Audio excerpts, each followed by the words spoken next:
இது action madam. பார்த்தும் madam இது ஆக்ஷன். அப்படியா? இவனோட நடவடிக்கை வெளியில விட்டு பாருங்க, அப்ப நல்லா சிரிக்கிறான் பாருங்க. ஏன் பெர்ஃபார்மன்ஸ் சார் வருது இதான் வார்த்தைகளை கொட்டார் சார். இவனோட நடவடிக்கை வெளியில விட்டு பாருங்க, அவன் நல்ல ஆக்ஷன் பண்ணுவான். லாரன்ஸ் அவர்களின் குணம் தெரியாமல் மணிகன் சிரிப்பது வருத்தமளிக்கிறது. அவர்களின் கோபத்திற்கு ஆளாக்கக்கூடாது என்பதை தெளிவுபடுத்துகிறது.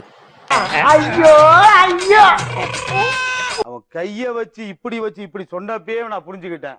அவர் கையை இப்படி வச்சு இப்படி சொல்லும் போதே புரிந்து கொண்ட லாரன்ஸ் அவர்கள் எல்லாத்தையும் பூட்டிக் கொண்டு அமைதியாக பேசினார். இவனை கஞ்சி கரைச்சு மிக்ஸில ஊத்து நெஞ்சில ஊத்தனா நானு. இப்ப சொன்னா பாத்துங்க பச்சை பொய் மேடம் அப்படின்னு சொன்னா பாத்தீங்களா.